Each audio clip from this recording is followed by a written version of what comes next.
Nos vídeos anteriores desta série, estivemos a ver como utilizar primitivas como o ponto de partida para a modelação em 3D. No entanto, existem outras ferramentas que são extremamente importantes para a criação dos nossos modelos. E neste caso, neste vídeo em concreto, vou fazer uma introdução à utilização daquilo que se designa por deformers. Antes de avançar com o assunto deste vídeo, quero apenas chamar a atenção que fiz, entretanto, uma ligeira modificação aqui no meu ambiente de trabalho e, para desta feita, deixarmos de ter o problema de alguns dos menus desaparecerem aqui do nosso ambiente de visualização. E, por conseguinte, a partir de agora vamos conseguir sempre ver o ambiente de trabalho do Cinema 4D. Mas dizia eu então na introdução deste vídeo que, para além das primitivas, existe um conjunto de outras ferramentas que são absolutamente fundamentais para a modelação 3D. E neste caso concreto vou cobrir aqui, durante este vídeo, os princípios básicos da utilização daquilo que se chamam os deformers. O deformer basicamente é o quê? A partir do momento em que nós criamos uma primitiva e definimos as suas características principais, nós podemos utilizar os deformers como mecanismo para deformar essa primitiva. E nada mais interessante do que ver isto com um exemplo prático. Nós vamos encontrar os deformers em duas localizações. Temos aqui os deformers agrupados também à semelhança do que acontece com as primitivas, desta forma. Neste caso, se clicarmos aqui, vamos encontrar um vasto conjunto de deformadores ou alteradores de forma, e com ícones bastante sugestivos, que nos permitem desde logo ter uma pré-visualização sensível daquilo que será mais ou menos o efeito criado em torno dos nossos objetos. Ora, nós não vamos estar a cobrir extensivamente toda a utilização destes deformers. Eu vou apenas explicar o seu princípio base e depois, à medida que formos evoluindo na aprendizagem deste software, iremos obviamente introduzir, sempre que necessário, cada um dos deformers. Para utilizarmos os deformers, podemos então usá-los a partir daqui ou aqui neste caso no Create temos aqui também Deformer e temos toda a listagem dos deformers existentes, ok? Neste caso vamos fazer o seguinte, para exemplificar nada melhor do que começarmos por um cubo. Vamos selecionar aqui o Display World Shading Lines para vermos as linhas e vamos colocar este cubo aqui assim, vamos até mexer aqui diretamente nos valores, vamos colocar 50. Ok, eu pus 5000, não era isso, 50, e aqui embaixo também vamos colocar 50. Vamos criar aqui, então, genericamente, um paralelepípedo que tem as bases com 50 cm por 50 cm e temos aqui, em termos teóricos, 2 metros de altura. Ora, o que acontece neste caso para vermos o efeito dos deformers é o seguinte.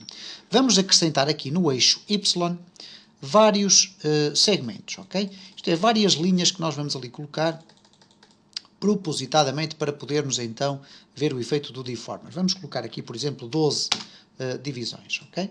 O que acontece com o deformer então é a possibilidade, por exemplo, de nós chegarmos aqui, escolhermos, por exemplo, o bend, e o bend significa genericamente o quê? Reparem, ele vai permitir curvar o meu elemento, ok? Neste caso concreto, se eu agora olhar aqui para o meu viewport, eu tenho aqui selecionado o cubo, ok? Ele fica com este contorno laranja. Se eu selecionar o bend, ele vai ficar aqui com este símbolo que me permite modificar este deformador, ok?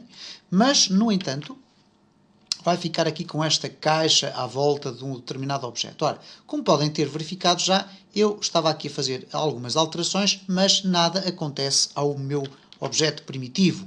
Ora, neste caso concreto, para que eu possa aplicar estas deformações aqui ao meu objeto, eu terei que fazer duas coisas. Em primeiro lugar, neste caso, terei que colocá-lo como editável, ok? Então passo a ter o meu cubo editável, com todos os seus segmentos. E depois tenho que colocar o bend dentro do meu cubo. Okay? Caso contrário, se estiver fora, como é o caso aqui concreto, se eu fizer aqui alguma alteração, reparem, não acontece rigorosamente nada ao meu objeto. Essas alterações só irão ter lugar quando eu arrastar o meu bend para dentro do meu cubo e colocá-lo como uma criança, um filho do meu cubo. Ora, agora reparem o que é que acontece quando eu modifico aqui o meu bend, ok? Vou ter então este resultado extremamente pouco controlado do que é a minha primitiva. Ora bem, vamos ver então o que é que nós podemos fazer aqui. Como podem ver, há aqui valores que estão a ser alterados à medida que eu modifico aqui o meu deformador. Ok, muito bem. Vamos regressar aqui à sua origem e vamos ver aqui o seguinte. Em primeiro lugar, temos aqui o nosso deformer selecionado, que neste caso é o deformer do tipo bend. Bend significa dobrar.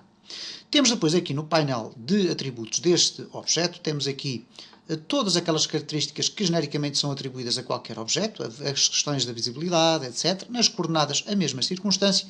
E depois aqui no objeto, especificamente, temos as parametrizações deste deformador. E neste caso temos aqui o seu tamanho, ok? Temos aqui também o seu modo, que tem aqui uma lista de 3 opções, a sua força, o seu ângulo, etc. Ora, temos depois aqui uma tecla que diz Fit to Parent. Ora, Fit to Parent significa genericamente o quê? Alterar as dimensões do meu deformador para que eles se ajustem exatamente às dimensões do parent. O parent é o pai, ok? Portanto, o parent é o objeto que está aqui no topo da árvore da hierarquia. Ora, se eu clicar em Fit to Parent, o que vai acontecer então é que o meu deformador vai ficar exatamente com o mesmo tamanho da minha primitiva editável, ok? Ora, a partir do momento em que eu tenho esta informação aqui definida, o que acontece é que eu posso deformar o meu objeto de uma forma mais precisa. No entanto, como poderão observar facilmente, esta deformação está, de certa forma, incontrolável. Porquê? Porque eu quero aqui só dobrar num determinado sentido e não o consigo fazer. Ora, eu posso fazê-lo desta forma. Por exemplo, se eu colocar aqui o ângulo e tentar deformar, o que vai acontecer é que quando eu pressionar aqui no Enter não acontece rigorosamente nada. Mas se eu aumentar aqui a minha strength, reparem o que é que vai acontecer, ele vai modificar-se. E neste caso, se eu colocar aqui 180 graus, ok, e depois colocar aqui, por exemplo, 0 graus, reparem o que é que acontece, eu consigo controlar no ângulo a localização, neste caso o sentido para o qual o meu bend é feito, e com a strength eu consigo dizer quanta curvatura eu vou necessitar. O que quer dizer que se eu quisesse agora transformar aqui este meu paralelepípedo inicial numa espécie de arco completo, ok? Uma circunferência completa, vamos designá-la assim, eu colocaria aqui 360 graus. Okay? 360 graus vai fazer com que este objeto se feche, teoricamente. O ângulo vai-me permitir definir, então, em que orientação vai ser feito o deformer. E reparem que ele, aos 45 graus, ele não roda o objeto, ok? Não podemos confundir isto com, por exemplo, aqui as coordenadas de rotação que nós estamos aqui a mexer agora neste momento, ok? São duas circunstâncias distintas. Neste caso, no bend, quando eu venho aqui ao objeto e altero aqui a rotação, eu estou a alterar a rotação da deformação, ok?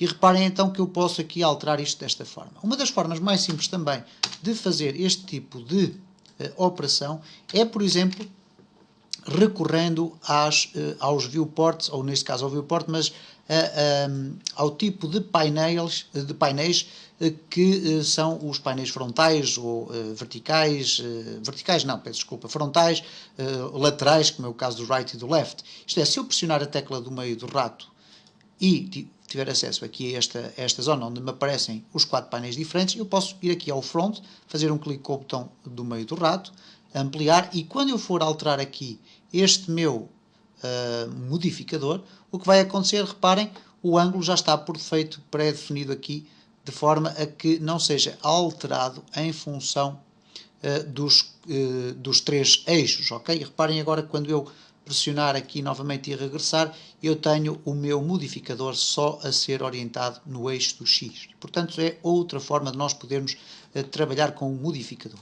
O que acontece depois, a partir do momento em que nós aplicamos um deformador no nosso objeto, é basicamente o seguinte: nós podemos fixar, de certa forma, dizer assim, ok, muito bem, é este o resultado final que eu quero ou que eu pretendo para o meu modelo. Então, o que é que eu vou fazer? Vou simplesmente selecionar aqui o cubo, vou clicar com o botão direito do rato e vou fazer o Current State to Object. Quando clicar em Current State to Object, o que vai acontecer é que a criação aqui de um novo objeto. Tecnicamente o que acontece é isto: nós passamos a ter uma cópia do meu objeto. Este aqui, que foi inicialmente utilizado para criar esta deformação, nós podemos simplesmente apagá-lo por completo. E a partir de agora temos aquilo que seria o nosso cubo transformado num arco. Okay? Com todas as potencialidades que ele tem, nomeadamente podermos selecionar as edges e poder transformar a partir deste modelo tudo aquilo que nós entendermos. E como podem ver, podemos selecionar as arestas, os vértices, tudo isso e alterar ao nosso entender, ok? Vamos fazer aqui muito rapidamente mais um teste, neste caso vou fazer um close all para fazer um reset aqui ao nosso ambiente. Vamos criar novamente um cubo, vamos definir novamente com as mesmas dimensões, neste caso vamos aqui ao objeto especificamente e vamos transformá-lo aqui em 50, ok, vamos colocar aqui 50, no Z vamos colocar também 50 e vamos deixar o 200. Vamos fazer aqui no Display Ground Shading with Lines, vamos colocar aqui 12 segmentações na vertical, mas desta feita vamos escolher um deformador diferente. Vamos escolher aqui o Twist. O Twist significa exatamente isto, é criar uma espécie de um tornado à volta do nosso objeto, ok? Cá temos o nosso Twist, o princípio de utilização é exatamente o mesmo. Vamos arrastar o Twist para o interior do nosso cubo e, se assim o desejarmos, podemos clicar em Fit to Parent para termos o nosso deformador exatamente ajustado ao nosso objeto. Vamos, no entanto, nunca esquecer que temos que transformar o nosso objeto em objeto editável. Caso concreto, o nosso twist não vai ter lá um grande twist muito interessante, ok? Ele aqui vai permitir ver esta deformação, mas o fundamental é mesmo tornarmos o objeto editável antes de procedermos a estas alterações, para que possamos ter o resultado desejado. Neste caso, o nosso twist está a funcionar. Vamos aqui arrastar novamente para trás e reparem então o que é que acontece. Nós vamos deformar aqui o nosso objeto, ok? Vamos transformá-lo quase numa espécie de um parafuso, quase, ok?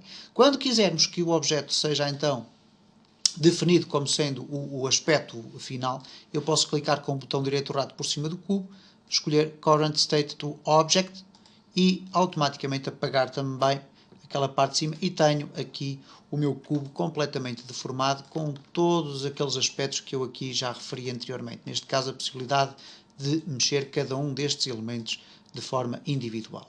E desta forma, vimos aqui muito sumariamente como é que utilizamos então os deformadores que estão aqui. Okay? Em vídeos futuros, sempre que for necessário, voltaremos à carga para ir explorando cada uma destas ferramentas.